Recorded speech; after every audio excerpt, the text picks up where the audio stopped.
welcome back sa aking YouTube channel, and this is ROMALYN na magbibigay po ulit sa inyo ng tutorial tungkol sa yan. So nakikita nyo po dyan yung background na video, and then meron po tayong YouTube channel name na nandyan po, guys. So, simple lang po yan, guys. So, let's go! So, first things first, buksan natin ang application natin na KineMaster. Ayan, and then let's create a new video. Next step is to go to background and choose the black color. And then, extend po natin yung duration ng black background. Nilagay ko siya sa 10 seconds. Next step, pumunta tayo dun sa add layer, handwriting, and then choose natin yung pencil. Mamili po tayo dyan kung anong gusto nating kakapal. And then yung ink po niya, gamitin natin yung green. Sa handwriting, ayun, magsusulat na tayo. So, isusulat ko dyan yung channel name ko. LYANNE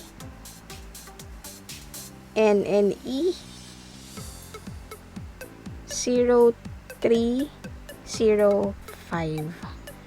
Ayan. And then after that, lagyan natin siya ng animation. In animation na draw in order. Tapos i-adjust po natin yung speed. Pipiliin kong speed is yung 4. Check natin. So, kung okay na sa inyo yan, i-export na po natin. I-save na po natin.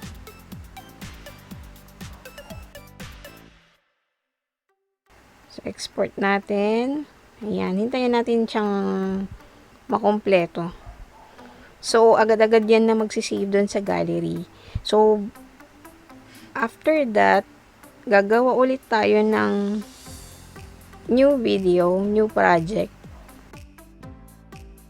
So, after natin nag-create, pipili tayo ng video na pwede nating i-background. So, ayan, nakapili na ako. So, medyo mahaba yung video. So, kailangan ko siyang i-cut. Mga 10.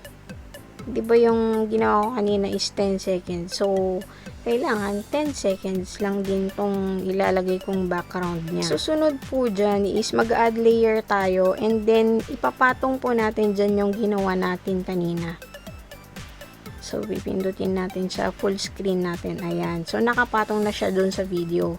Ngayon, ang gagawin natin, i-click natin yung pinatong natin na layer, and then pupunta tayo sa chroma key, enable lang natin siya. So, okay na yan.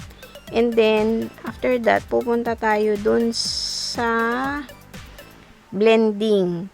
So, multiply, select natin yon, and then, i-adjust natin yung ano niya, yung opacity. Ayan, so naka 95% lang po siya. So, let's see. Ayan, di ba? Ganyan lang siya kadali. Si-save na natin yung project na ginawa natin.